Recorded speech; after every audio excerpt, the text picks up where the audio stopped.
Hi, my name is Annie Buckfold. I'm the organizer with the GRIP Isaiah Finish North Star campaign. So we've been organizing this campaign in the St. Cloud region for many months now.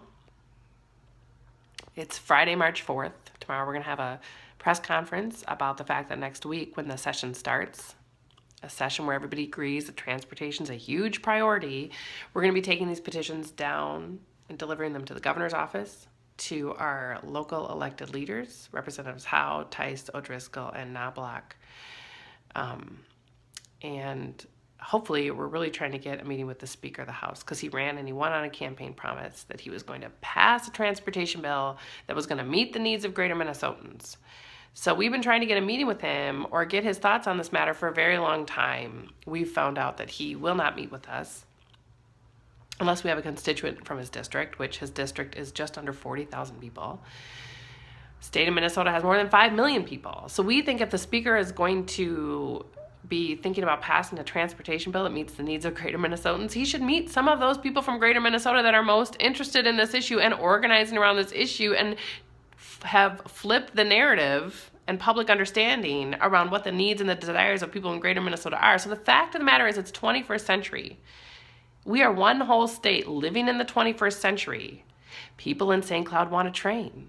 They don't want to pay for this highway that's going to cost $3.4 million to $13.4 million to build per mile in greater Minnesota. That's just in greater Minnesota. We don't want to pay for that only. We're for multimodal. Yeah, sure, cars aren't going away tomorrow, but we actually just want a train. St. Cloud Times did a little poll. Over 500 of they got over 500 respondents. Over 450 of those said it's worth the investment to get North Star up here. 19 people said add lanes on the 94. Currently, my understanding, call me out if I'm wrong, is that the governor, the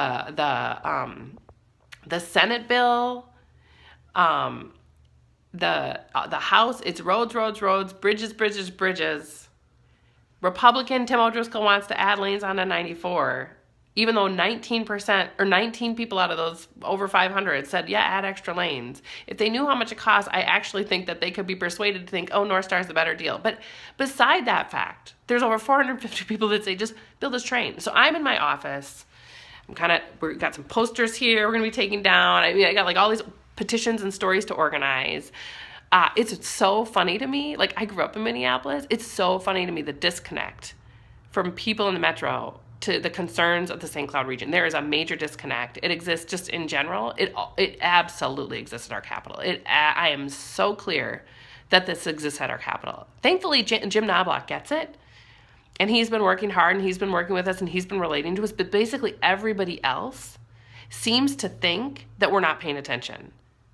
That's my only, I cannot tell people how much I get phone calls. I walk into a place, people say, are you the train lady? Oh my gosh, I heard about that. I signed a petition. Or, oh my gosh, my mom or my grandma or my kid or my whatever. Like, everybody, even people down in the cities are like, oh my gosh, that'd be so awesome because I have family up there or because I travel up there from work.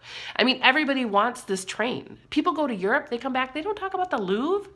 They don't talk about the Eiffel Tower. You know what they talk about? They talk about the trains. It's the 21st century. We get around. We're aware trains are just better.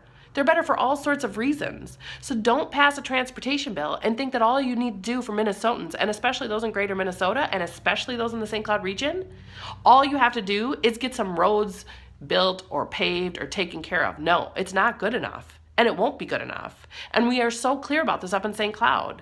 So whatever. I don't know what people at the Capitol are thinking. It's a short session. Governor Dayton was here last night, and when he was asked what does he hope comes out of the session, he said, well, I hope we all get out of there by May, whatever, instead of dragging it out like last time. And what I thought about was wait, this is a shorter session than ever, and you're headed into a very, very expensive election season, Governor Dayton. I would think, and I would hope, that your aspirations for this session are greater than to just get out of there in time. We actually expect something from state government. We actually expect something from elected officials. So the question on the table for a whole set of people up here in St. Cloud is, what are you going to do, Governor Dayton? What are you going to do, Senator Bach? What are you going to do, Speaker of the House Kurt Daudt? What are you going to do, Jim Knobloch and our 3 other representatives? Jeff Howe of the Transportation Committee, what are you going to do to represent the interests of a growing populace in the St. Cloud region that is super clear about what they want? So that's the question. I'm just going to keep on organizing because I'm really good at it, and I'm really good at talking to people about this. And I just hope that somebody's paying attention down at our state capitol, because I'm not going away, and we're not going away. And we expect leadership. We pay taxes. We totally pay taxes. And we expect leadership.